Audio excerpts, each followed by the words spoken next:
Magandang araw po sa inyong lahat, mga minamahal naming taga-subaybay. Kumusta po ang inyong mga puso ngayong araw? Sana ay nasa mabuti kayong kalagayan saan man kayo naroroon.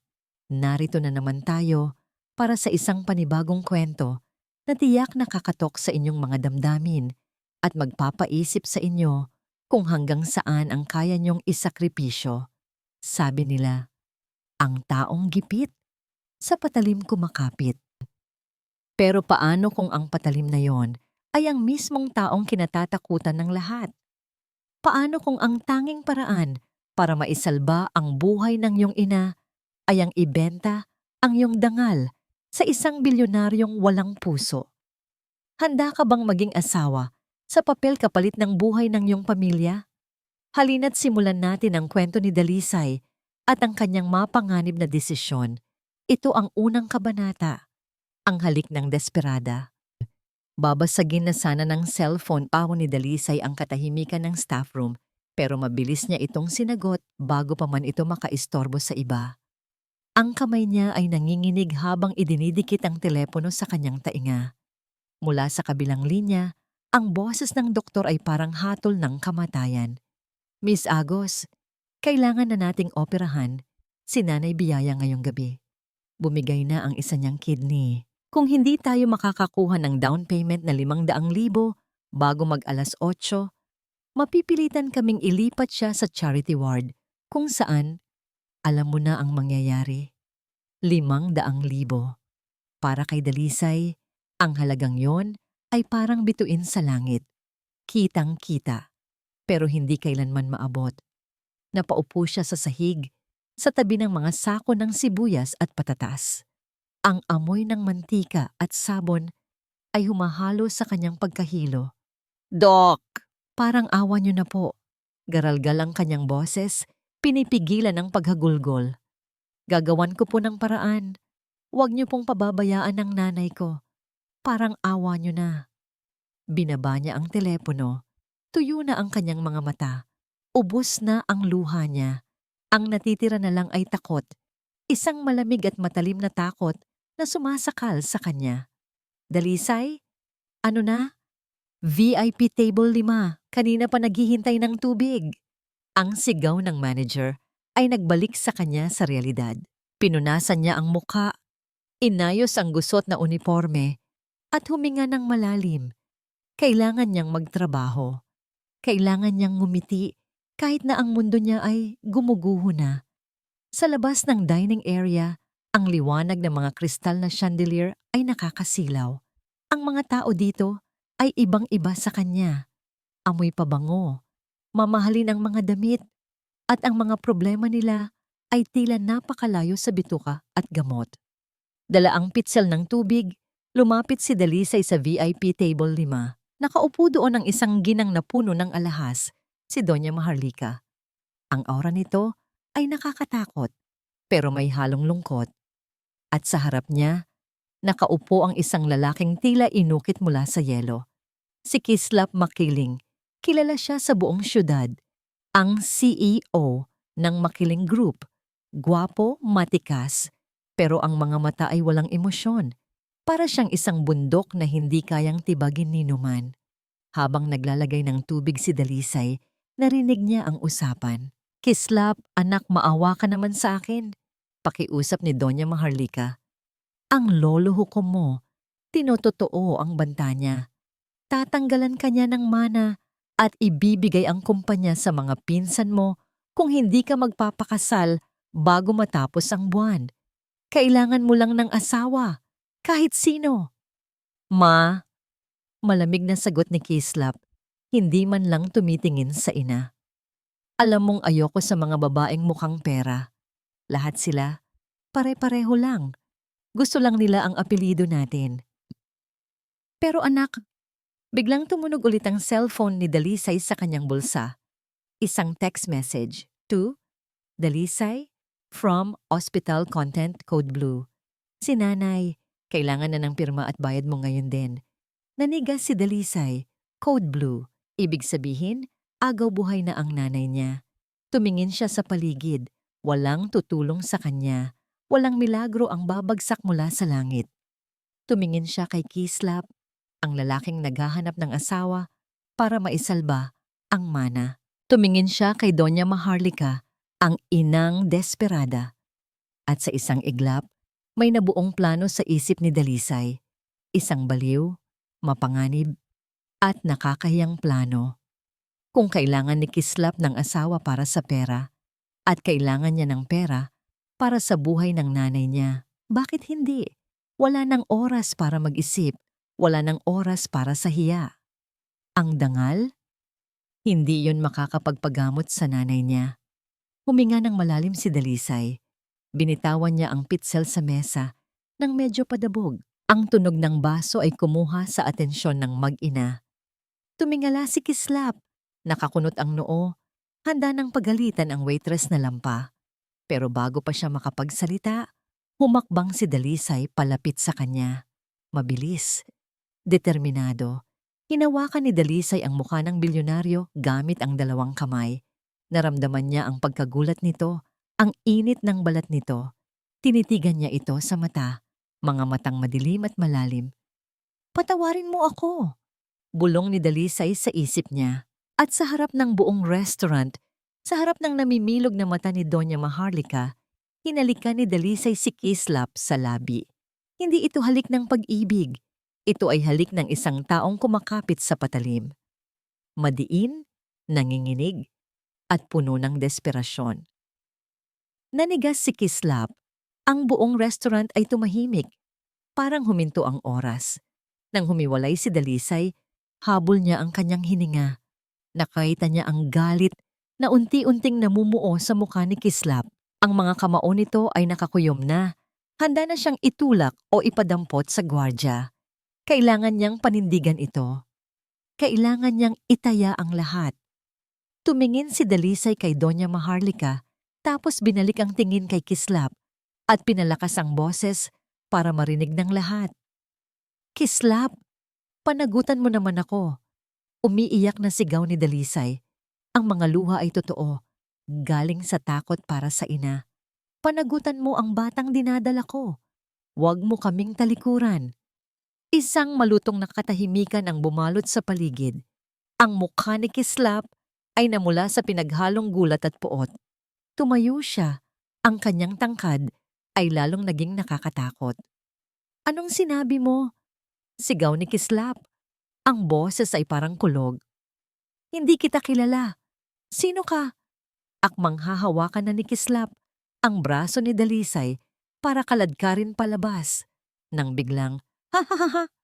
Isang malakas na tawa ang bumasag sa tensyon. Hindi galing sa mga tsismosang customer, kundi galing kay Doña Maharlika. Tumayo ang Donya, hindi galit kundi nakangiti ng malapad. Pumalakpak pa ito na parang nanalo sa loto. "Oh my God!" Bulalas ang Donya. Lumapit kay Dalisay at hinawakan ang mga kamay nito. "Buntis ka? May girlfriend ka na pala, Kislap. Hindi mo sinasabi. At magkakaapo na ako?" Nalito si Dalisay. Nalito si Kislap. "Ma, baliw ba ang babaeng yan? Hindi ko siya kilala." Giit ni Kislap. Humarap si Doña Maharlika sa anak niya. Ang mga mata ay nagniningning sa tuwa. O baka sa isang planong nabuo din sa isip niya. "Tumigil ka, Kislap." Maotoridad na utos ng Donya. Pagkatapos ay humarap siya kay Dalisay. Isang ngiting matamis, pero may halong babala ang ibinigay niya. "Iha, ano ang pangalan mo?" "Di Dalisay po," sagot niya. Nanginginig ang tuhod. "Well, Dalisay," sabi ng Donya, habang kinukuha ang cellphone mula sa bag. "Tumayo ka na dyan. Kislap, ihanda mo ang kotse. Pupunta tayo sa munisipyo. Magpapakasal kayo. Ngayon din." Tumingin si Kislap kay Dalisay nang may pagkamuhi na higit pa sa kaya niyang ilarawan. Kung nakakamatay lang ang tingin, kanina pa bangkay si Dalisay. Pero sa bulsa ni Dalisay, naramdaman niya ang cellphone niya. Buhay pa ang nanay niya at gagawin niya ang lahat kahit pakasalan ang demonyong nasa harap niya para manatiling buhay ito. Galit, Iyon lang ang nararamdaman ko habang nakatingin sa babaeng nakaupo sa harap ko sa loob ng opisina ko sa mansyon. Si Dalisay, isang hamak na waitress na may lakas ng loob, nahiyain ako sa harap ng maraming tao. Ang bango ng restaurant ay napalitan ng amoy ng panganib. Gusto ko siyang ipatapon sa kulungan. Gusto ko siyang durugin hanggang sa magsisi siya na naisipan niyang banggitin ang pangalan ko. Magpaliwanag ka, malamig kong sabi. Ang boses ko ay parang talim ng kutsilyo. Bago ko tawagan ang mga pulis, sabihin mo sa akin, sino ang nag-utos sa'yo? Magkano ang ibinayad nila para sirain ang reputasyon ko? Nanginginig ang mga kamay ni Dalisay na nakapatong sa kanyang luma at kupas na uniforme. Maputla siya at ang kanyang mga mata ay tila malalim na balon ng takot. O wala pong nag-utos sa akin. Sir Kislap, bulong niya. Halos hindi ko na marinig. Huwag mo akong madaan sa pabulong-bulong na yan. Sigaw ko sabay hampas sa mesa. Bontis? Pananagutan? Ni hindi ko alam kung anong pangalan mo hanggang kanina. You are a scammer. Isang manggaganso na naghahanap ng mayamang mabibiktima. Akmang kukunin ko na ang telepono nang biglang bumukas ang pinto. Pumasok si Mama. Bit-bit ang isang folder. Ang mukha niya ay kalmado. Taliwas sa bagyong namumuo sa akin. Kislap, stop it. You're scaring the poor girl, sabi ni Mama. Ma, she's a criminal. Binalasubas niya ang pangalan ko. No, Kislap. She's your salvation. Hinarap ni Mama si Dalisay at binigyan ito ng isang baso ng tubig.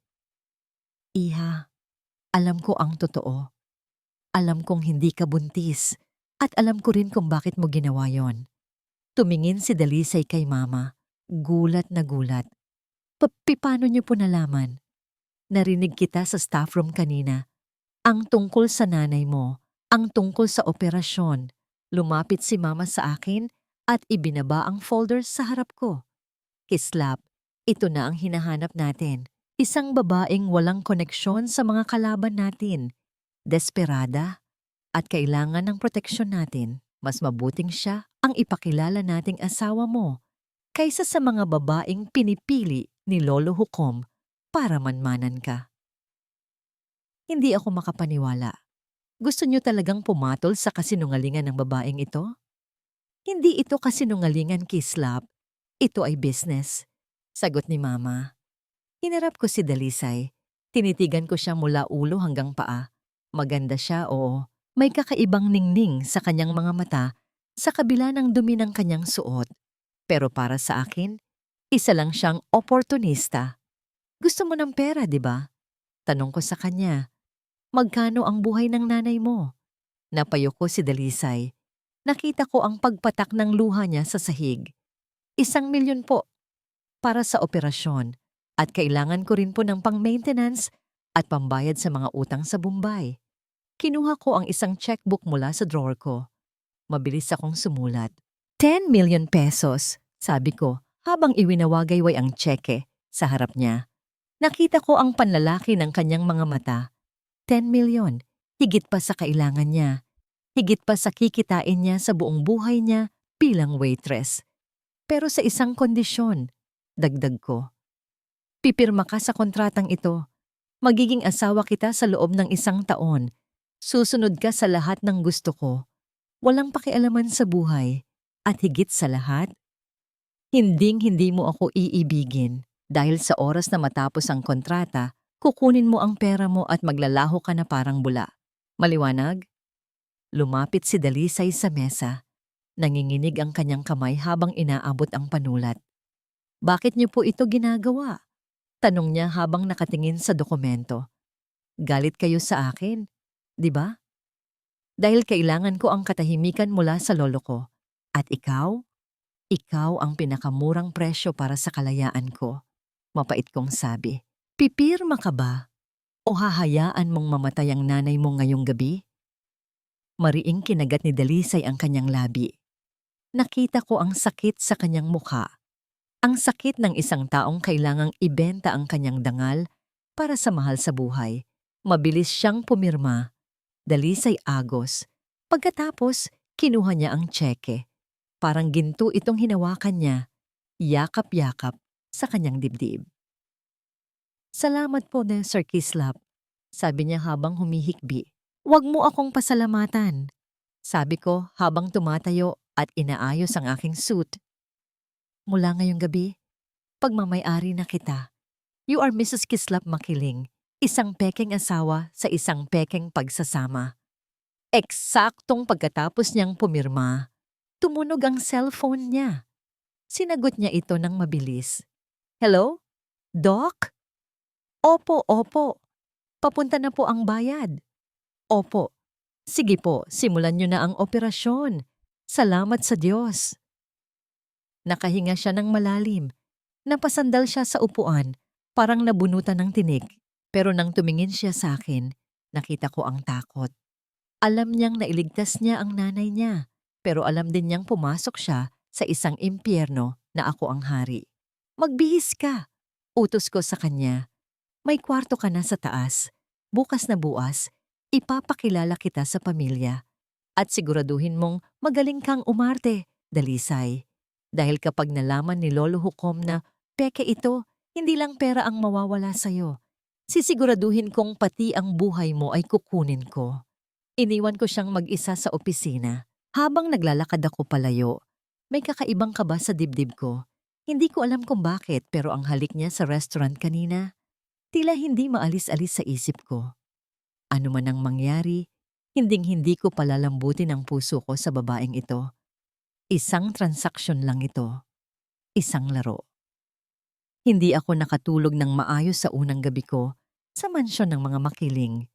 Ang kama ay masyadong malambot, ang kumot ay gawa sa mamahaling seda, at ang kwarto ay mas malaki pa kaysa sa buong bahay namin sa Barong-Barong. Pero sa likod ng karangyaan, pakiramdam ko ay isa akong ibon na nakakulong sa ginintuang hawla. 5:00 pa lang ng umaga ay gising na ako. Nakasanayan ko na ang gumising ng maaga para magluto ng almusal at asikasuhin ang mga gamot ni Nanay Biyaya. Dahil hindi ko alam kung ano ang gagawin sa loob ng malaking kwartong iyon, lumabas ako at tinahak ang daan patungo sa kusina. Nakita ko ang mga katulong na abala sa paghahanda. Magandang umaga po. Bati ko sa kanila. Tumigil sila sa pagtatrabaho at tiningnan ako nang may pagtataka at panghuhusga. Alam kong balita na sa buong mansyon kung sino ako. Ang waitress na biglang naging asawa ng kanilang amo. Iiha, bakit ka nandito? Tanong ng isang matandang babae na may mabait na mukha. Siya si Yaya Ginhawa, ang punong tagapangalaga rito. Dapat ay nagpapahinga ka pa. Asawa ka na ni Sir Kislap. Hindi ko po kayang maupo lang, Yaya. Sagot ko habang kinukuha ang apron na nakasabit. Hayaan niyo na po akong tumulong. Masanay po ang kamay ko sa pagtatrabaho kaysa sa pag-uutos. Nag-aalangan man ay hinayaan nila ako. Nakaramdam ako ng kaunting gaan ng loob habang naghihiwa ng mga sangkap. Dito ako sanay. Dito ako komportable. Habang abala ako sa pagluluto ng sinangag, naramdaman kong may pumasok sa kusina. Isang lalaki. Amoy masarap ah. May bago ba tayong cook? Isang pares ng mga bisig ang biglang yumakap sa akin mula sa likuran. Nanigas ang buong katawan ko. Ang amoy niya. Hindi ito ang amoy ni Kislap. Mas matapang ito, mas mapusok. Sino ka? Akmang lilingon ako nang maramdaman ko ang kanyang hininga sa aking leeg. Bagong chicks ba ni Kislap to? Ang galing pumili ng kapatid ko. Amoy bawang, pero ang ganda ng kutis. Biro ng lalaki. Mabilis akong kumalas at humarap sa kanya. Hawak ang sandok na parang sandata. Muntik na akong mapasigaw. Si Kislap, kamukhang kamukha niya si Kislap. Pero ang buhok nito ay medyo magulo. May suot na hikaw sa isang tainga. At ang nangiti niya ay puno ng kalokohan. Isang bagay na hinding-hindi gagawin ng asawa ko. Kislap? Utal kong tanong. Tumawa siya ng malakas. Isang tawang parang kuryente na gumugulat sa paligid. Mali, sweetheart. Ako ang mas gwapong bersyon. I'm Kidlat. Kidlat Makiling. Ang kambal ni Kislap na palaging nasa balita dahil sa mga iskandalo. Lumapit siya sa akin at hinawakan ang isang hibla ng buhok ko. So, ikaw pala ang babaeng gumawa ng eksena sa restaurant? Ang asawa ng kapatid ko? Bitawan mo siya. Isang boses na mas malamig pa sa yelo ang umalingaw-ngaw mula sa pinto ng kusina. Nakatayo doon si Kislap, bihis na bihis sa kanyang business suit at ang kanyang mga mata ay nagbabaga sa galit habang nakatingin sa kamay ni Kidlat na nasa buhok ko. Oh, Kislap! Good morning, brother! Bati ni Kidlat na parang walang nangyari. Pinupuri ko lang ang napakaganda mong asawa. Hindi ko akalaing may taste ka pala sa ganitong klase. Umalis ka na rito, Kidlat, utos ni Kislap. At wag na huwag mo nang hahawakan ang pag-aari ko. Pag-aari. Ang salitang yon ay parang sampal sa akin. Nang umalis si Kidlat na may nakakalokong kindat sa akin, binalingan ako ni Kislap. Inagaw niya ang sandok mula sa kamay ko at ibinagsak ito sa mesa. Anong ginagawa mo rito? Mukha kang katulong sa suot mo. Singal niya sa akin. Pinakasalan kita para maging asawa sa papel, hindi para maging cook ng pamilyang ito. Umakyat ka sa taas at mag-ayos. May dinner tayo mamaya kasama ang lolo Hukom. Pagdating ng gabi, ang buong katawan ko ay nanginginig sa kaba. Nakaupo kami sa isang mahabang hapagkainan na gawa sa mahogany. Sa harap namin ay isang malaking screen kung saan naka-video call ang lolo Hukom mula sa Spain. Ang mukha ng matanda ay puno ng mga kulubot ng panahon pero ang kanyang mga mata ay matalas at mapanghusga. So ito ang babaeng ipinagpalit mo sa anak ng mga bilyonaryo, Kislap? Tanong ni Don Hukom. Ang boses niya ay parang galing sa hukay. Dalisay? Agos. Isang waitress. Isang hamak na tagapagsilbi. Yumuko ako. Hindi ko kayang labanan ang kanyang titig. Lolo, siya ang pinili ko. Matigas na sabi ni Kislap. At sapat na yon. Tingnan niyo siya. Muling sabi ng matanda. Habang pinagmamasdan ako sa screen, hindi man lang marunong humawak ng kubyertos ng maayos. Nakikita ko sa mga mata niya ang gutom. Gutom sa pera. Sabihin mo sa akin, Iha, magkano ang ibinayad sa iyo ng apo ko para magpanggap? Nasaktan ako. Sobrang sakit. Gusto kong sumigaw na ginagawa ko ito para sa nanay ko. Pero alam kong wala silang pakialam sa buhay ng mga dukhang katulad ko. Nabitawan ko ang tinidor, nahawak ko at gumawa ito ng malakas na tunog sa platong seramika. Lolo, mahal ko po si Kislap. Pagsisinungaling ko, habang nanginginig ang boses. Mahal? O mahal ang pera namin? Tawa ng matanda. Kislap, siguraduhin mong hindi yan magnanakaw ng mga alahas sa mansyon. Ang mga taong galing sa putik, kahit kailan ay hindi magiging ginto. Sa ilalim ng mesa, naramdaman kong may humawak sa kamay ko. Si Kislap. Mahigpit ang pagkakahawak niya. Halos masaktan na ako. Pero hindi ko alam kung proteksyon ba ito o isang babala. Tumingin ako sa kanya. Umaasang makakita ng kahit kaunting habag. Pero ang mukha niya ay nanatiling parang bato. Nang matapos ang tawag, tumayo si Kislap nang hindi man lang ako tinitingnan. Ayusin mo ang kilos mo bukas. Bulong niya sa tainga ko bago siya lumakad palayo. Dahil kung mapapahiya ulit ako sa harap ni Lolo, sisiguraduhin kong babalik ka sa putik na pinanggalingan mo bago pa matapos ang gabi. Naiwan akong mag-isa sa gitna ng malaking dining room. 12:00 na ng gabi nang makauwi ako mula sa opisina. Pagod, stress, at higit sa lahat, naiirita pa rin sa mga sinabi ni Lolo Hukom kanina. Ang buong akala ko, pag-uwi ko ay makikita ko ang asawa ko na nagpapakasasa sa karangyaan. Maraming biniling damit, sapatos, o baka naman ay nagpa-party gamit ang pera ko. Pero pagpasok ko sa sala, madilim. Ang tanging liwanag lang ay mula sa isang maliit na lamp sa tabi ng sofa. Doon ko nakita si Dalisay. Nakatulog siya habang nakaupo. Ang ulo ay nakasandal sa sandalan ng sofa. Sa kanyang kandungan, may hawak siyang isang maliit na notebook at isang calculator. Dahan-dahan akong lumapit. Kinuha ko ang notebook bago pa ito mahulog. Inasahan kong makakakita ako ng listahan ng mga mamahaling gamit na gusto niyang bilhin. Pero nagkamali ako. Adobo ingredients, 300 pesos. Gamot ni Nanay, batch 1, 1,200 pesos. Pamasahe papuntang ospital, 150 pesos savings para sa therapy ni Nanay, 2,000 pesos. May computation pa sa gilid kung paano niya pagkakasyahin ang barya-baryang natitira sa allowance na ibinigay ni Mama. Wala doon ang pangalan ng kahit anong brand ng bag o sapatos.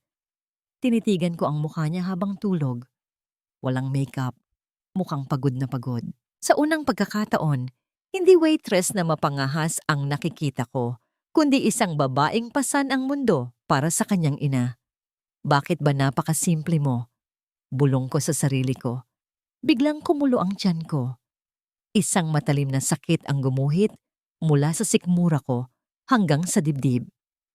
Napahawak ako sa mesa at napaungol. Ang ulcer ko. Sa sobrang trabaho at galit ngayong araw, nakalimutan kong kumain.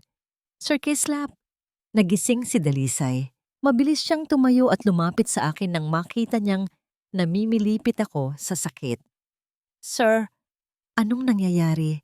Namumutla kayo. Ang boses niya ay puno ng totoong pag-aalala. Wala ito. Ang ulcer ko lang, pilit kong sabi habang pinapawisan ng malapot. Kukunin ko lang ang gamot ko sa itaas. Wag na sir. Maupo muna kayo rito. Utos niya. Sa unang pagkakataon, hindi siya nanginginig sa harap ko. May awtoridad ang boses niya. Boses ng isang taong sanay mag-alaga ng may sakit. Dinala niya ako sa sofa. Mabilis siyang pumunta sa kusina at bumalik na may dalang mainit na tubig sa botelya na binalot ng tela at isang baso ng mainit na tsaa na may amoy ng luya. Ito po, itapat niyo sa sikmura niyo ang mainit na tubig at inumin niyo po itong salabat. Nakakatulong po ito sa hangin sa tiyan at acid. Paliwanag niya habang dahan-dahang inilalagay ang mainit na botelya sa tiyan ko. Naramdaman ko ang init. Pero mas naramdaman ko ang haplos ng kanyang mga kamay. Malambot, maingat. Ibang-iba sa mga nurse o katulong na binabayaran ko para gawin ito. Bakit mo ito ginagawa? Tanong ko habang unti-unting humuhupa ang sakit. Hindi ba dapat ay natutuwa ka pang naghihirap ako? Ngumiti siya ng tipid. Isang ngingiti na parang unang sinag ng araw pagkatapos ng bagyo. Kahit gaano po kayo kasama magsalita, sir, kayo pa rin ang nagligtas sa nanay ko. Utang ko sa inyo ang buhay niya. At hinding-hindi ko po kayang makitang may nasasaktang tao sa harap ko nang wala akong ginagawa. Hindi ako nakapagsalita. Nanatili siya sa tabi ko hanggang sa makatulog ako sa sofa. Kinabukasan, nagising ako dahil sa amoy ng masarap na pagkain. Wala na ako sa sofa. May kumot na rin ako na maayos na nakabalot sa akin. Pagtingin ko sa direksyon ng dining area, nakita ko si Dalisay. Nakasuot siya ng simpleng damit, nakapusod ang buhok, at may suot na apron. Pero ang nakakuha ng atensyon ko ay ang ginagawa niya. Inaaplansya niya ang aking puting polo. Maingat, detalyado, tinitiyak na walang kahit isang gusot. Habang ginagawa iyon, mahina siyang humuhuni ng isang lumang kanta. Mukha siyang isang tunay na asawa. Isang sandali lang, nakalimutan kong kontrata lang ang lahat. Nakalimutan kong galit ako sa kanya. Ang tanging naramdaman ko ay ang kakaibang tibok sa kaliwang bahagi ng dibdib ko. Isang kislap na hindi ko inaasahan. Pero ang katahimikan ay bumasag nang biglang bumukas ang pintuan ng mansyon ng walang pasabi. Kislap, darling! I'm back! Isang babaeng naka-red dress, naka-high heels, at amoy mamahaling pabango ang pumasok. Si Amor Diwata, ang babaeng iniwan ako noon dahil mas pinili ang karera sa ibang bansa kaysa sa akin. Tumigil ang mundo ni Dalisay. Nabitawan niya ang plansa sa sobrang gulat.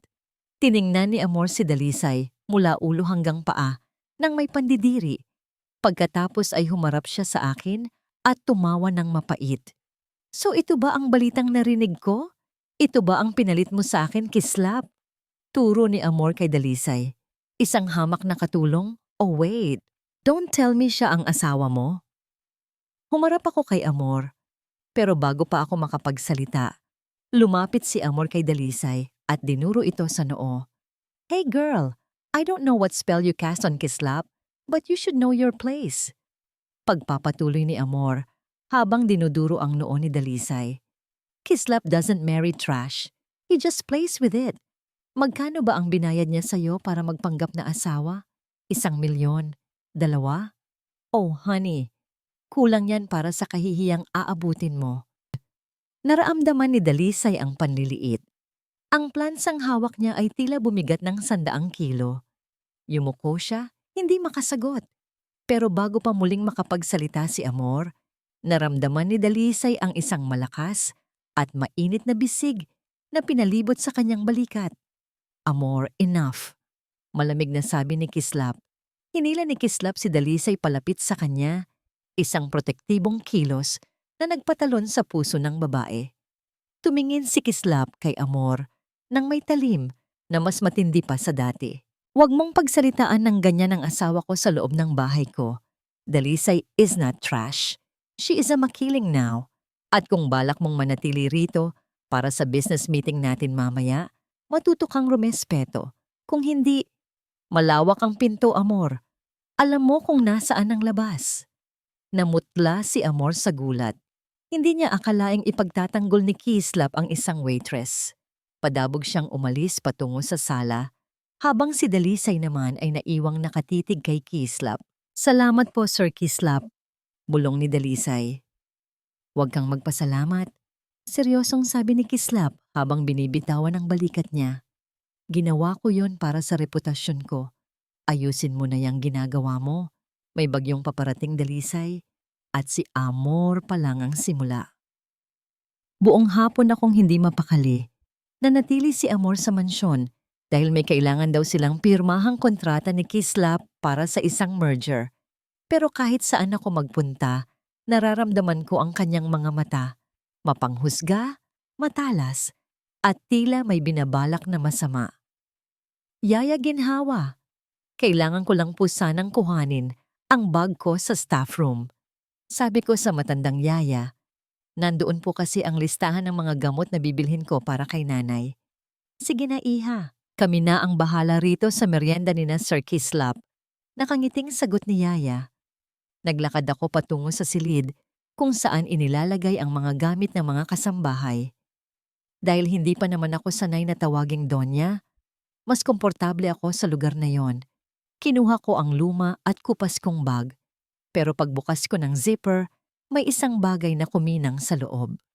Isang bagay na hindi akin, isang singsing. Malaki ang diamante nito at napapalibutan ng maliliit na ruby. Kahit hindi ako eksperto, alam kong milyon-milyon ang halaga nito. Hala, paanong magnanakaw? Isang matiling na sigaw ang bumasag sa katahimikan. Sa may pintuan, nakatayo si Amor kasama ang 2 katulong at si Mama Maharlika. Nakaturo ang daliri ni Amor sa loob ng bag ko. I knew it. Sabi ko na nga ba, hindi mapagkakatiwalaan ang mga taong galing sa hirap. Galit na sabi ni Amor. That's my family heirloom ring. Nawala yan sa vanity mirror ko kanina habang nag-aayos ako. Hindi po sa akin ito. Depensa ko. Nanginginig ang buong katawan ko. Ngayon ko lang din po ito nakita sa bag ko. Dalisay, totoo ba ito? Tanong ni Mama Maharlika. Bakas ang lungkot at pagkabigo sa kanyang mukha. Iyon ang mas masakit. Ang makita ang disappointment ng taong tumulong sa akin. Hindi po, Mama. Maniwala po kayo sa akin. Hindi ko po kayang gawin yan. Umiiyak kong sabi. Nagkagulo sa mansyon. Ang mga katulong ay nagsimulang magbulungan. Sabi na nga ba, gold digger talaga. Hindi na nakontento sa yaman ni Sir Kislap. Nagnakaw pa. Eksaktong dumating si Kislap mula sa library. Anong kaguluhan ito? Mabilis na lumapit si Amor sa kanya at kumapit sa braso niya. Kislap, darling!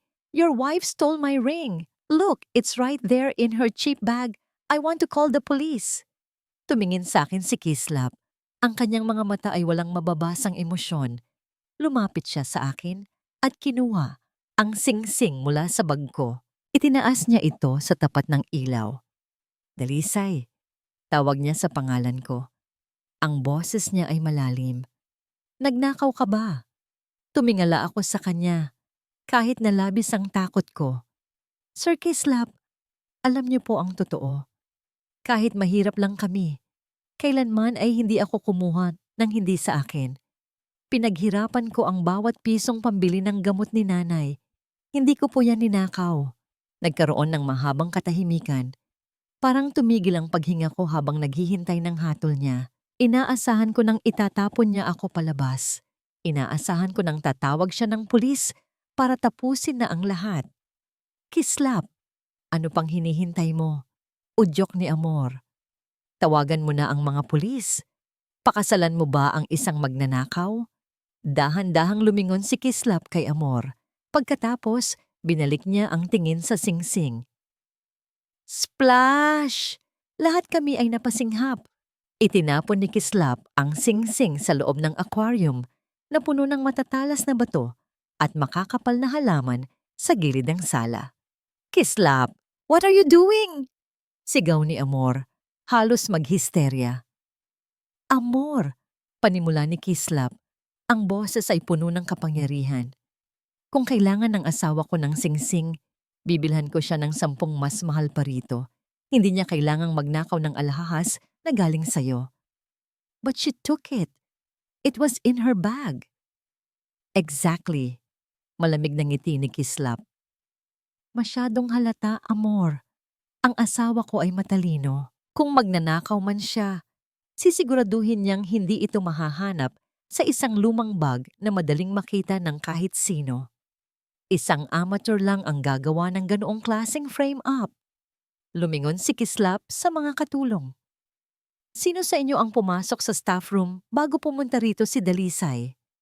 Walang nakapagsalita. Lahat sila ay nakayuko. Mula ngayon, kapag narinig ko pang may nag-akusa sa asawa ko ng walang ebidensya, lahat kayo ay mawawalan ng trabaho. Banta ni Kislap. Hinawakan ni Kislap ang kamay ko. Ang kamay kong nanginginig at malamig. Halika na, Dalisay. Huwag mong sayangin ang luha mo sa mga taong walang halaga. Hinila niya ako paakyat sa hagdan. Nang makarating kami sa loob ng aming kwarto at maisara ang pinto, binitawan niya ang kamay ko. Mag-ingat ka, sabi niya nang hindi tumitingin sa akin. Hindi lahat ng pagkakataon ay maililigtas kita. Si Amor, hindi siya titigil hanggat hindi kanya napapaalis. Bakit niyo po ako pinagtanggol? Tanong ko. Naniniwala po ba talaga kayo sa akin? Tumigil siya sa may pinto. Tumalikod sa akin. Hindi ako naniniwala sa magnanakaw, Dalisay. Pero mas hindi ako naniniwala sa mga taong gumagamit ng maduming paraan para makuha ang gusto nila. Matulog ka na. May event tayong pupuntahan bukas. Kailangan mong maging handa. Nang lumabas siya, napaupo ako sa gilid ng kama. Ang puso ko ay mabilis pa ring tumitibok. Sa gitna ng takot at kahihiyan, may isang bagay na malinaw. Si Kislap, sa kabila ng kanyang pagkakalalamig, ay naging kalasag. Ayon ko, pero hanggang kailan? Mula sa pintuan ng aming silid, pinagmamasdan ko si Dalisay. Nakaharap siya sa salamin, pero malayo ang kanyang tingin. Hawak niya ang isang pirasong papel na tila ba isang sumpa na hindi niya mabitawan. Napansin ko ang panginginig ng kanyang mga balikat. Masyado siyang madaling basahin. Isang bukas na aklat. At ang mga aklat na tulad niya, madaling mapunit sa mundong ginagalawan ko. Anong oras na, Dalisay? Malamig kong tawag. Nagulat siya. Mabilis niyang itinago ang papel sa ilalim ng mga alahas na ibinigay ni Mama. Sa Sir Kislap, handa na po ako. Tiningnan ko siya mula ulo hanggang paa. Suot niya ang isang asul na gown na kasing kulay ng malalim na dagat. Bumagay ito sa kanyang balat na tila porselana. Maganda siya. Higit pa sa sapat para maging asawa ng isang makiling. Pero bakit tila may ulap ng takot sa kanyang mga mata? Kung iniisip mo pa rin ang nangyari kahapon kay Amor, kalimutan mo na yon. Sabi ko habang inaayos ang aking necktie. Ang kailangan mo lang gawin ngayong gabi ay tumayo sa tabi ko, ngumiti, at ipakita sa kanilang lahat na ikaw ang Mrs. Makiling. Maliwanag? Tumango siya, pero hindi siya makatingin sa akin. Opo, sir. Pagdating namin sa venue ng charity gala, agad kaming sinalubong ng mga flash ng kamera. Ramdam ko ang higpit ng kapit ni Dalisay sa braso ko. Para siyang isang kuneho na napapaligiran ng mga lobo. Relax, bulong ko sa kanya. Huwag mong ipakita sa kanilang takot ka. Amoy ng mga taong ito ang kahinaan. Naglakad kami patungo sa gitna ng hall. Pero gaya ng inaasahan, hindi naging madali ang gabi. Isang grupo ng mga matatandang babae, mga kaibigan ni Lolo Hukom, ang lumapit sa amin. Kasama nila si Amor na may mapanuyang ngiti sa mga labi. Oh, Kislap! So it's true. Nakapulot ka nga ng asawa sa isang mumurahing restaurant? Tanong ng isang donya habang tinitingnan si Dalisay sa pamamagitan ng kanyang lornet. I heard she's good at serving, dugtong ni Amor, na may diin sa huling salita. I wonder, Kislap, if she knows which fork to use for the salad or if she's more used to using her bare hands. Nagtawanan ang mga tao sa paligid. Nakita ko ang pamumula ng mukha ni Dalisay. Ang kanyang mga mata ay nagsisimula ng magtubig. Alam kong malapit na siyang sumuko. Pero sa hindi ko maipaliwanag na dahilan, kumulo ang dugo ko. Hindi dahil napahiya ako, kundi dahil nakita ko ang pagkapit niya sa braso ko. Tila ba ako ang tanging sandigan niya sa gitna ng bagyong ito. Makinig kayong lahat. Ang boses ko ay umalingaw-ngaw sa buong hall. Tumigil ang tawanan. Kinuha ko ang kamay ni Dalisay at itinaas ito para makita ng lahat. Ang babaeng nasa harap niyo ay asawa ko. Hindi ko siya pinili dahil sa galing niyang gumamit ng kubyertos o dahil sa laki ng kanyang bank account. Pinili ko siya dahil sa kanya ko nakita ang katapatang wala sa inyong lahat. Kinuha ko ang isang maliit na box mula sa bulsa ko. Isang singsing na may asul na sapphire, mas malaki at mas mahal kaysa sa ninakaw na singsing ni Amor. Sa harap ng lahat, isinuot ko ito sa kanyang daliri. Dalisay Makiling is the real mistress of my house. At sino mang magsasalita ng masama laban sa kanya, ay direktang humahamon sa akin at sa buong Makiling Group. Banta ko.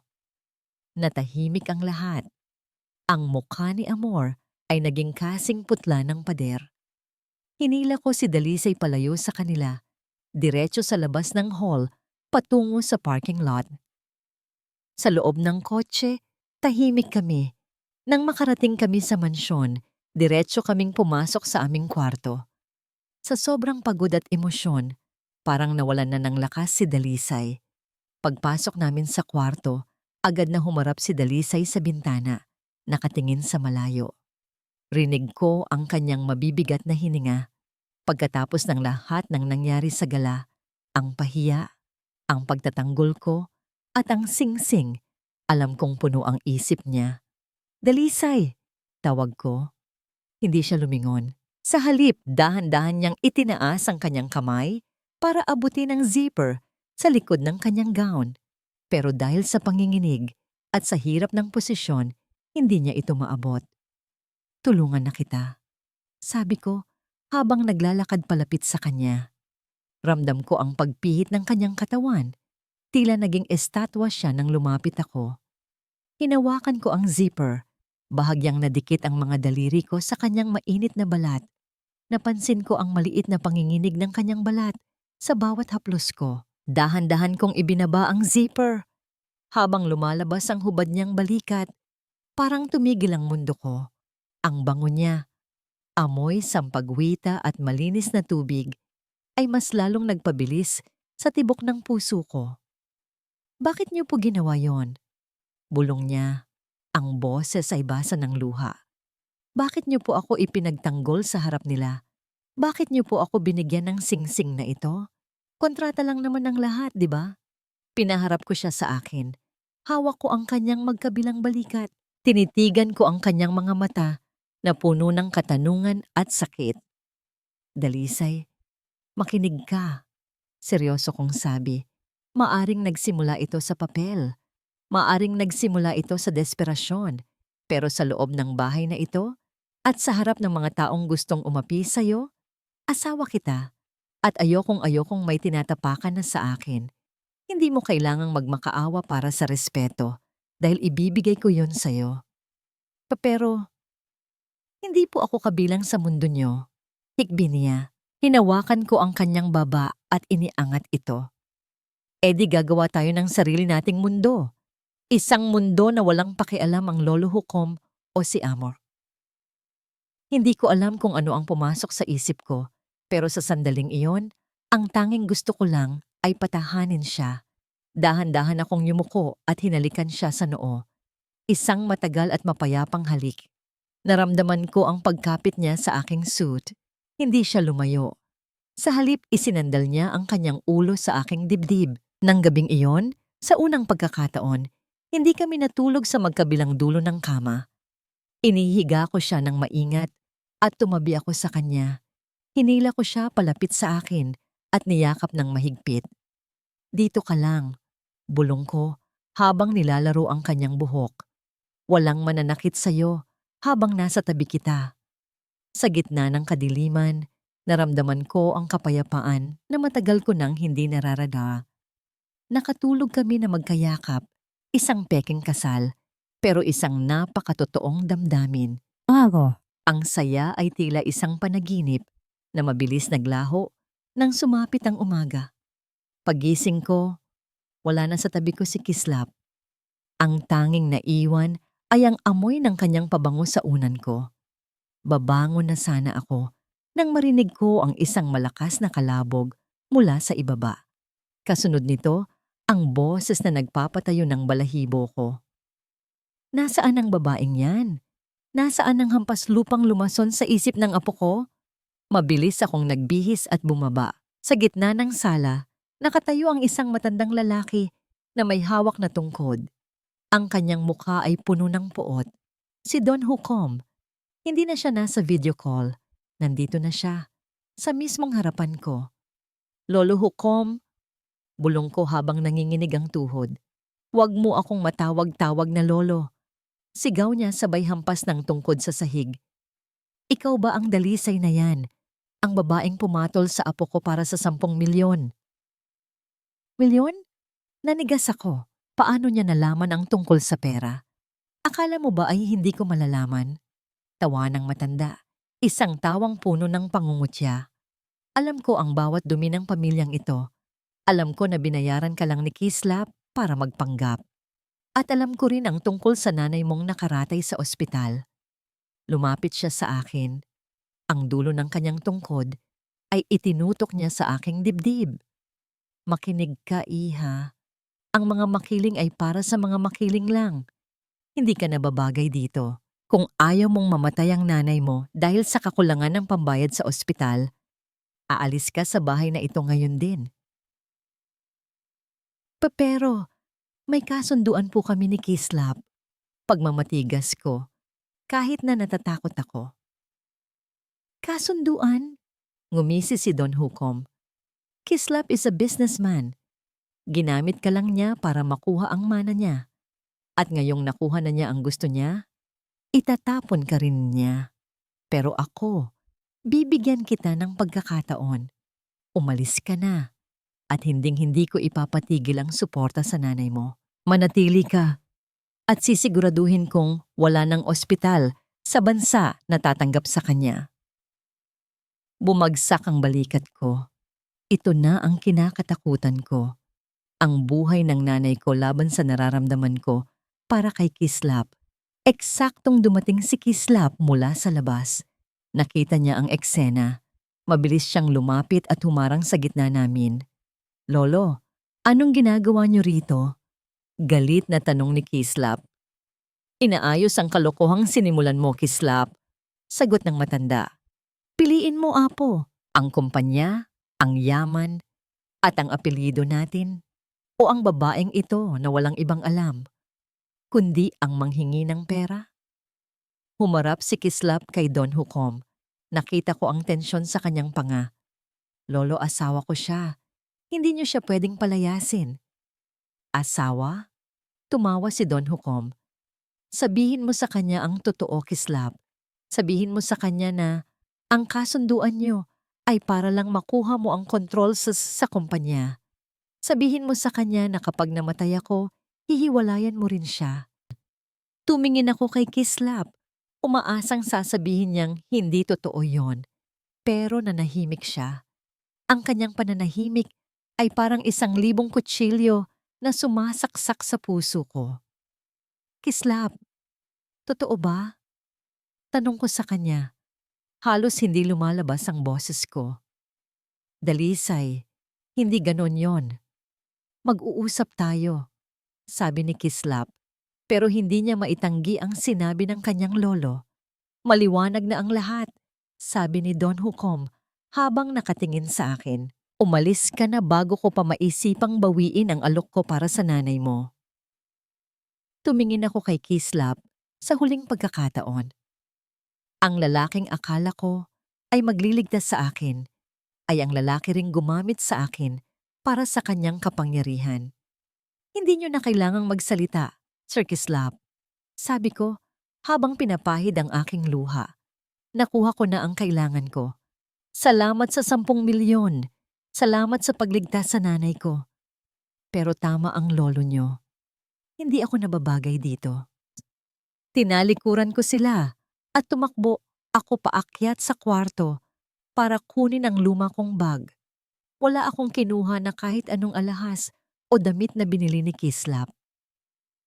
Iniwan ko ang asul na sapphire ring sa ibabaw ng side table. Ang bawat patak ng ulan ay tila karayom na tumutusok sa aking balat. Malamig, masakit, pero walang masasakit pa sa katotohanang iniwan ko na ang kaisa-isang lalaking nagparamdam sa akin na may halaga ako. Tumigil ang itim na kotse ni Kidlat sa gilid ko. Nabasa na rin ang loob ng sasakyan nang buksan niya ang pinto. Pasok, Dalisay. Huwag kang magpakamatay sa gitna ng kalsada, sabi ni Kidlat. Wala ang dati niyang nakakalokong tono. Seryoso siya ngayon. Pumasok ako, wala nang lakas para tumanggi. Ang tubig mula sa buhok ko ay pumatak sa mamahaling leather seat ng kanyang kotse. Bakit mo iniwan ang kapatid ko? Tanong ni Kidlat habang nagmamaneho. Alam mo ang sagot, Kidlat. Hindi ako para doon. Ginamit niya lang ako. At ginamit ko rin siya. Pantay na kami. Sagot ko habang nakatingin sa labas. Tumawa ng mahina si Kidlat pero may pait ito. Akala mo ba talaga ay pera lang ang habol ni Kislap sa'yo? Dalisay, nakita ko kung paano kanya tingnan. Simula nang dumating ka, hindi na siya ang Kislap na kilala ko. Naging tao siya dahil sa'yo. At ang tungkol sa mana? Pinapalitan niya na ang mga dokumento. Gusto niyang ilipat sa pangalan mo ang kalahati ng yaman niya para kahit anong mangyari, hindi ka maghirap. Nanigas ako. Ano? Pero huli na ang lahat. Patuloy ni Kidlat. Nalaman ni Lolo Hukom. At alam mo naman ang matandang yon. Mas pipiliin niyang sunugin ang buong kumpanya kaysa makitang napupunta ang pera sa isang taong hindi niya kontrolado. Dalisay, ang lolo ang kalaban niyo. Hindi ang nararamdaman niyo sa isa't isa. Hindi ako nakasagot. Kung totoo ang sinasabi ni Kidlat, mas lalo akong kailangang lumayo. Dahil kung mananatili ako, sisirain ni Don Hukom si Kislap. Mawawala sa kanya ang lahat ng pinaghirapan niya sa buong buhay niya dahil lang sa isang waitress na katulad ko. Ibinaba ako ni Kidlat sa tapat ng ospital kung saan nandoon si Nanay Biyaya. Salamat, Kidlat. Bulong ko. Mag-isip ka ng mabuti, Dalisay. Huwag mong hayaang manalo ang matanda. Huling sabi niya, bago humarurot palayo. Pagpasok ko sa loob ng ospital, Agad akong dumiretso sa kwarto ni nanay. Nakita ko siyang natutulog ng mahimbing. Ang mga makina sa paligid niya ay gumagana ng maayos. Tahimik, payapa. Pero ang kapayapaang iyon ay bumasag nang biglang mag-vibrate ang cellphone ko. Isang hindi kilalang numero. Hello? Iha, nandoon ka na ba sa tabi ng nanay mo? Ang boses ni Don Hukom ay parang galing sa ilalim ng lupa. Ano pong kailangan nyo? Isang simpleng paalala lang. Kakatawag ko lang sa accounting ng ospital. Ang lahat ng pondo para sa maintenance at susunod na operasyon ng nanay mo ay naka-freeze na.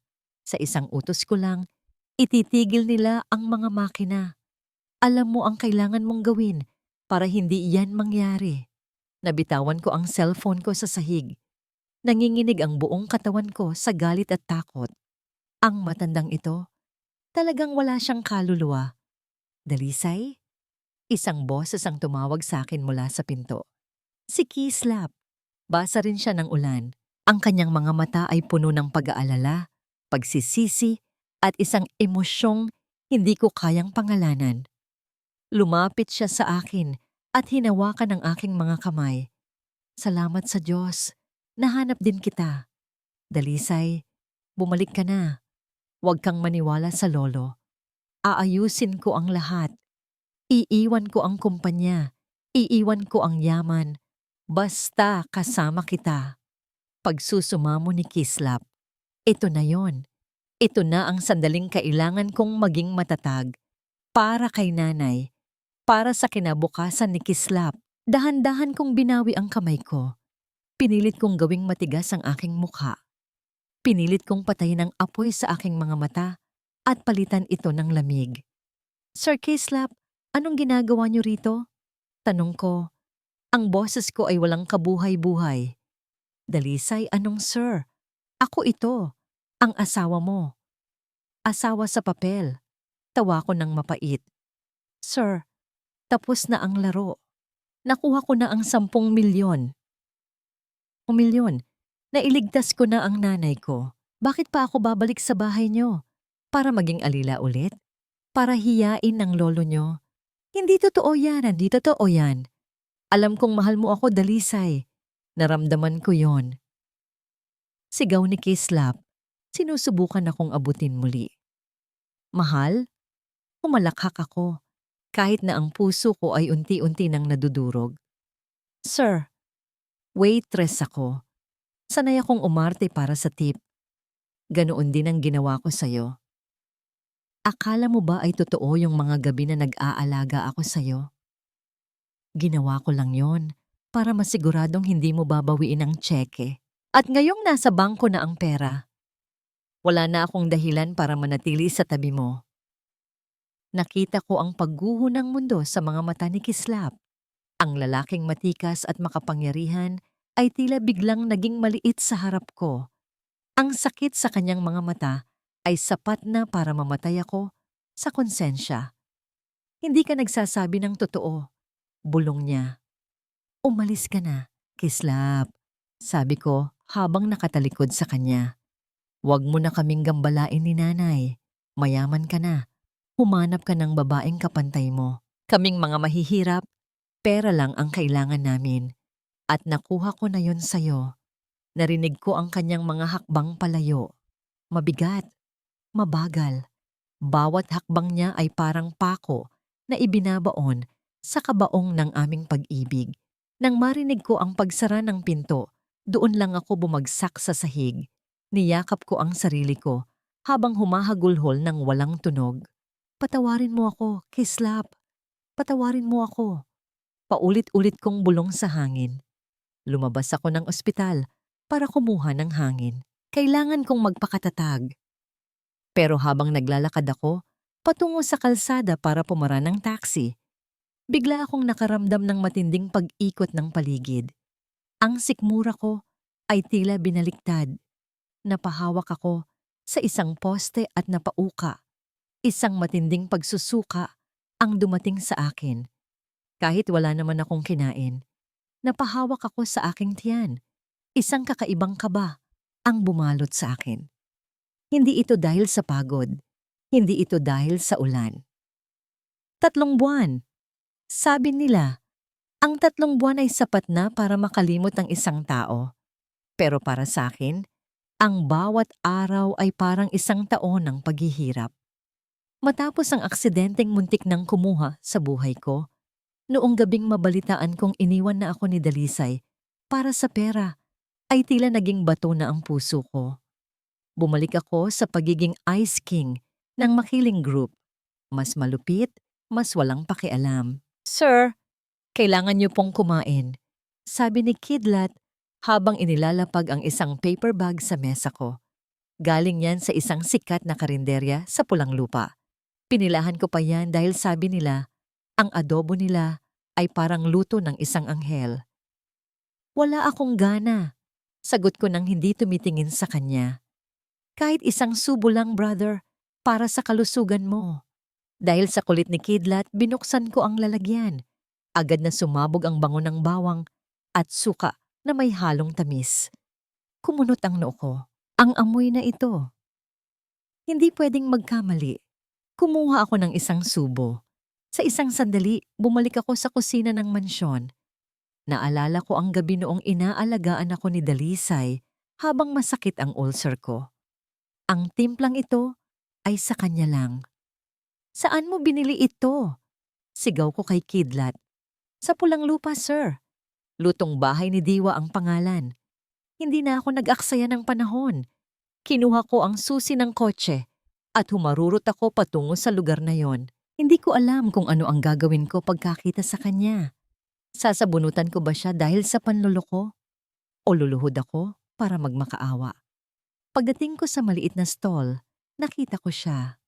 Nakasuot siya ng maluwag na duster, may apron, at abala sa pag-aayos ng mga tinda. Pero nang humarap siya sa akin, parang tumigil ang tibok ng puso ko. Ang kanyang tiyan, malaki na ito. Isang umbok na hindi maitatago ng kahit anong luwag ng damit. "Dalisay," bulong ko. Nabitawan niya ang hawak na sandok. Ang mga mata niya ay napuno ng takot. "Sa Sir Kislap, anong ginagawa niyo rito? Kaya ka ba umalis?" Tanong ko habang unti-unting lumalapit.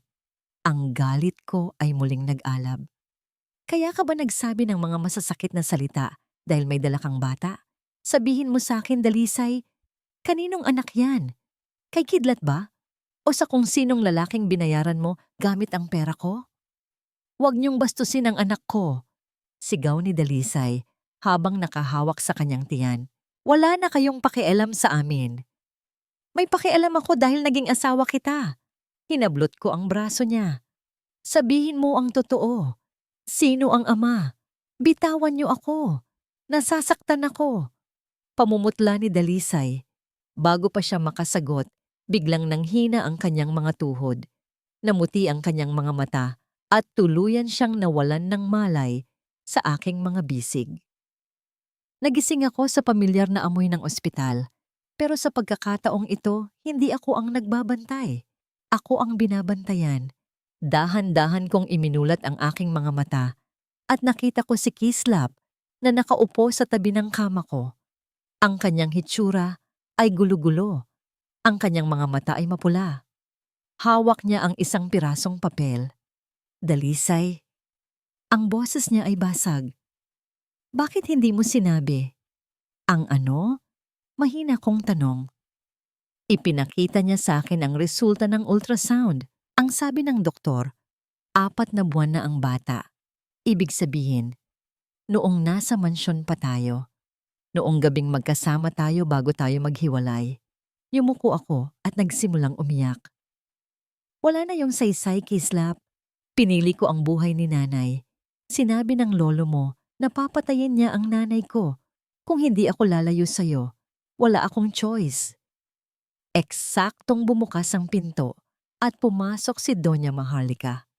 May dala siyang isang lumang litrato at isang recorder. "Kislap, anak," sabi ni Mama Maharlika. Ang boses ay puno ng panginginig. Nalaman ko na ang lahat. Binantaan nga siya ni Don Hukom. At hindi lang yon. Inilapag ni Mama ang litrato sa harap namin. Litrato yon ng isang babaeng nag-donate ng dugo sa kanya noong naaksidente siya, 12 taon na ang nakakaraan. Ang nanay biyaya ni Dalisay, siya ang nagligtas sa buhay ko, Kislap. Siya ang dahilan kung bakit nandito pa ako ngayon. At ang lolo mo, tinangka niyang patayin ang babaeng nagligtas sa asawa ng anak niya dahil lang sa puot at pride. Humarap si Kislap sa akin. Nakita ko ang isang patak ng luha na gumulong mula sa kanyang mga mata. Isang bagay na hindi ko inakalang makikita ko sa isang lalaking kasing tigas ng bato. Dahan-dahan siyang lumuhod sa tabi ng aking kama. Hinawakan niya ang aking nanginginig na kamay at idinikit ito sa kanyang pisngi. Ang init ng kanyang balat ay humahalo sa lamig ng aking mga luha. Dalisay, patawarin mo ako. Bulong niya, ang boses ay basag at puno ng pagsisisi. Naging bulag ako. Hinayaan kong lamunin ako ng galit at pride habang ikaw, mag-isa mong pinapasan ang bigat ng ating anak at ang kaligtasan ni Nanay Biyaya. Halos mamatay ako sa aksidente ng gabing iyon dahil akala ko ay wala nang saysay ang buhay ko kung wala ka. Pero mas namamatay ako ngayon sa katotohanang ako ang dahilan ng paghihirap mo. Umiling ako. Pilit na kumakawala sa sakit na nanunuot sa aking dibdib. Hindi lang naman ikaw, Kislap. Pareho tayong biktima ng mundong hindi natin kontrolado. Pero masakit, Kislap. Sobra. Noong gabing itaboy kita sa ospital, habang minumura kita sa isip ko para lang hindi ako bumigay, parang winawasak ko rin ang sarili ko. At ang anak natin, natatakot ako na baka lumaki siyang dala ang parehong anino. Isang mundong puno ng yaman, pero kapos sa puso. Hinding-hindi ko hahayaang mangyari iyon, matigas na sabi ni Kislap habang tinititigan ako sa mga mata. Dalisay, hinding-hindi na tayo babalik sa mansyong yon kung yun ang magiging dahilan ng takot mo. Iiwan ko ang lahat. Ang kumpanya, ang mana, ang apelyidong makiling. Lahat yan ay basura kumpara sa'yo at sa baby natin. Lumapit si Doña Maharlika at hinawakan ang aking balikat. Iha, hiling ko rin ang kapatawaran mo. Utang ko ang buhay ko sa nanay mo at utang ko ang kaligayahan ng anak ko sa'yo. Mula ngayon, ako ang magiging kalasag niyo laban sa sarili kong ama. Hindi na siya makakapanakit muli. Sa gitna ng aming pag-uusap, biglang bumukas ang pinto ng kwarto. Hingal na pumasok ang sekretary ni Kislap, maputla ang muka, at tila may masamang balita. Sir Kislap, Ma'am Maharlika. Ano yon? Bakit ka nanggugulo rito? Tanong ni Kislap habang tumatayo. Si Don Hukom po, nasa lobby siya ng ospital kasama ang mga abogado niya. Pinapadischarge niya po si Nanay Biyaya para ilipat sa isang nursing home sa malayo. At may dala rin po siyang court order para sa custody ng bata. Nanigas ang buong katawan ko. Custody? Alam na niya ang tungkol sa bata. Mabilis na humarap si Kislap sa pinto. Ang kanyang mga kamao ay nakakuyom at ang kanyang mga mata ay nagbabaga sa determinasyong ngayon ko lang nakita. Sabihin mo sa kanya, hindi na kailangan ng abogado. Malamig na sabi ni Kislap. Dahil kung gusto niya ng giyera, ibibigay ko sa kanya. At sa pagkakataong ito, hindi lang pera ang itataya ko, kundi ang buhay ko mismo. Humarap muli sa akin si Kislap at hinalikan ako sa noo ng matagal. Magpahinga ka rito, Dalisay. Huwag kang matatakot. Sa oras na bumalik ako rito, wala nang Don Hukom na makakagulo sa atin. Pangako yan. Naiwan akong nakatitig sa pinto habang mabilis silang lumabas. Ang kaba sa aking dibdib ay hindi pa rin nawawala. Ang laban na ito ay hindi na lang tungkol sa pag-ibig. Ito ay laban para sa kalayaan ng aming pamilya. Pagbaba ko sa lobi ng ospital, ang bawat hakbang ko ay tila pagyanig ng lupa. Nakita ko si Don Hukom, ang matandang nagdikta ng bawat hininga ko simula bata ako. Nakatayo siya doon, napapalibutan ng mga abogadong nakasuot ng itim, Tila mga buwitreng naghihintay ng mamatay. Kislap, mabuti at nandito ka, sabi ni Don Hukom. Ang boses ay puno ng awtoridad. Pirmahan mo ang mga dokumentong ito. Kukunin natin ang bata. Hindi pwedeng lumaki ang isang makiling sa dumi ng karinderya. Tinitigan ko ang mga papel. Pagkatapos, tiningnan ko ang aking lolo. Sa unang pagkakataon sa aking buhay, hindi takot ang naramdaman ko, kundi matinding pandidiri. Lolo, panimula ko. Mahinahon, pero may talim. Sa loob ng maraming taon, naging sunod-sunuran ako sa inyo dahil akala ko ang apelidong ito ang nagbibigay sa akin ng halaga. Pero nagkamali ako. Kinuha ko ang mga dokumento mula sa kamay ng abogado at sa harap ng maraming tao ay dahan-dahan ko itong pinunit. Ang mga piraso ng papel ay nagliparan sa sahig na parang mga tuyong dahon. Ano ang ginagawa mo? Sigaw ni Don Hukom, ang kanyang tungkod ay nanginginig sa galit. Tinapos ko na ang laro nyo, sagot ko. Mula sa oras na ito, nagre-resign na ako bilang CEO. Ibinabalik ko sa inyo ang lahat. Ang kotse, ang kondo, ang shares ko sa kumpanya. Iwanan nyo kami.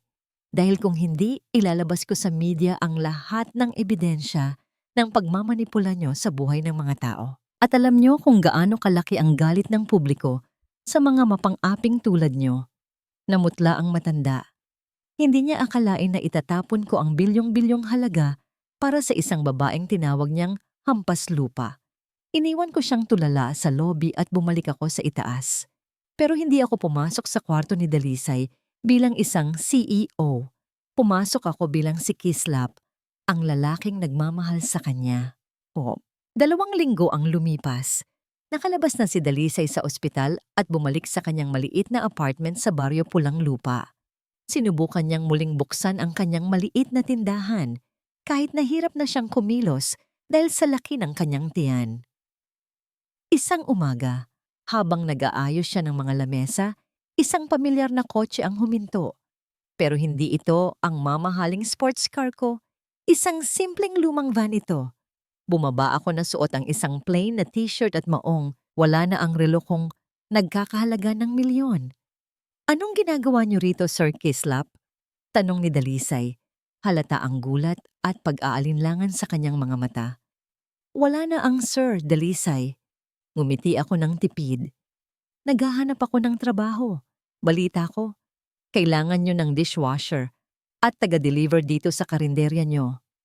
Huwag niyo akong biruin ng ganyan. Inis na sabi niya. Bumalik na kayo sa mansyon niyo. Imbes na sumagot, kinuha ko ang isang apron na nakasabit at isinuot ito. Pumasok ako sa kusina at nagsimulang maghugas ng mga tumpok na plato. Ang mainit na tubig at sebo ay dumidikit sa aking mga kamay. Pero mas masarap ito sa pakiramdam kaysa sa malamig na aircon ng opisina. Kislap! Ano ba? Masisira ang kamay mo dyan! Sigaw ni Dalisay. Lumapit siya sa akin para pigilan ako. Dalisay, makinig ka. Hinawakan ko ang kanyang mga kamay kahit may bula pa ng sabon ang sa akin. Sinabi ko sa'yo, iiwan ko ang lahat. Ito na yon. Wala na akong pera. Wala na akong kumpanya. Ang meron lang ako ay ang 2 kamay na ito na handang magtrabaho para sa'yo at sa anak natin. Bigyan mo lang ako ng pagkakataon na mapatunayan na mahal kita, hindi bilang isang bilyonaryo, kundi bilang isang asawa. Nakita ko ang paglambot ng kanyang mga mata. May luha na namuong muli. Pero sa pagkakataong ito, hindi ito luha ng sakit. Sa mga sumunod na araw, naging usap-usapan sa buong barangay ang gwapong dishwasher ni Dalisay. Pinagsisilbihan ko ang mga construction worker, ang mga tricycle driver, at ang mga batang bumibili ng merienda. Masaya ako. Sa unang pagkakataon, nakakatulog ako ng mahimbing sa gabi sa tabi ni Dalisay, sa sahig lang, dahil ayaw pa niyang tabihan ko siya sa kama. Isang hapon, habang nagluluto si Dalisay ng kanyang sikat na adobo, bigla siyang napatigil. Napahawak siya sa kanyang likuran at napaupo sa sahig. Dalisay, anong nangyayari? Mabilis akong lumapit sa kanya. Kikislap. Ang sakit. Bulong niya, ang kanyang mukha ay namimilipit sa hapdi. Parang, parang lalabas na ang bata. Tumingin ako sa orasan. Maaga pa. 7 buwan pa lang ang kanyang tiyan. Hindi maaari. Masyadong maaga. Ang kaba ko ay nagbalik. Mas matindi kaysa noong muntik na akong mamatay sa aksidente.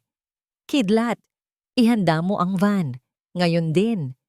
Ang paligid ay nababalot ng tunog ng mga makina. Beep! Beep! Beep! Mabigat ang aking mga talukap at ang bawat hininga ko ay parang isang pakikipaglaban. Nararamdaman ko ang hapdi sa aking katawan pero mas matindi ang kaba sa aking puso. Nasaan ang anak ko? Nasaan si Kislap? Dahan-dahan kong iminulat ang aking mga mata. Ang puting kisame ng ospital ang bumati sa akin.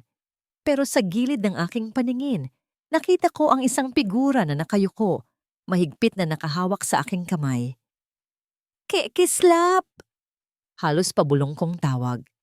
Agad siyang nag-angat ng ulo. Ang kanyang mga mata ay mapulang-mapula, gulo-gulo ang buhok, at may mga tuyong luha sa kanyang pisngi. Nang makita niyang gising ako, isang nangiti na puno ng ginhawa ang sumilay sa kanyang labi. Dalisay! Salamat sa Diyos. Gising ka na. Bulong niya habang hinahalikan ang likod ng aking kamay. Huwag kang malikot. Kakatapos lang ng operasyon mo. Ang baby? Tanong ko. Ang boses ko ay nanginginig sa takot. Ngumiti si Kislap at itinuro ang isang maliit na crib sa gilid ng kwarto. Nandoon siya. Isang napakagandang baby girl. Maaga siyang lumabas. Pero matapang siya gaya ng nanay niya. Stable na siya, Dalisay. Napaiyak ako sa tuwa. Sa gitna ng lahat ng hirap, sa gitna ng banta ng kamatayan at puot, may isang buhay na sumibol, isang buhay na bunga ng aming pag-ibig. Pinangalanan ko siyang Pag-asa, sabi ni Kislap, dahil siya ang nagbigay sa atin ng dahilan para lumaban. Maya-maya ay bumukas ang pinto. Pumasok si Mama Maharlika na itinutulak ang wheelchair ni Nanay Biyaya. Magkahawak ang kanilang mga kamay, isang tanawing kailanman ay hindi ko inakalang makikita ko. Dalisay, anak ko. Umiiyak na, sabi ni Nanay Biyaya. Salamat sa Diyos at ligtas kayo ng apo ko.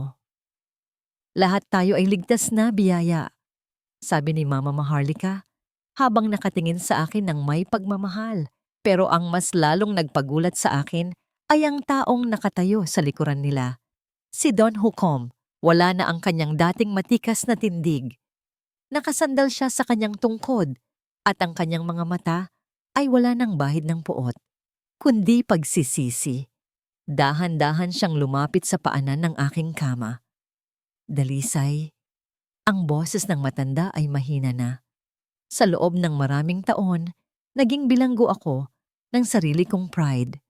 Akala ko, ang pera ang nagpapatakbo sa mundo. Pero noong nakita ko ang apo ko na umiiyak sa labas ng operating room at narinig ko ang unang uha ng aking apo sa tuhod, na-realize ko kung gaano ako naging mahirap sa kabila ng yaman ko. Yumuko ang matanda. Patawarin mo ako. Hindi ko hinihiling na tanggapin mo ako agad. Pero sana, hayaan niyo akong bumawi sa inyong lahat.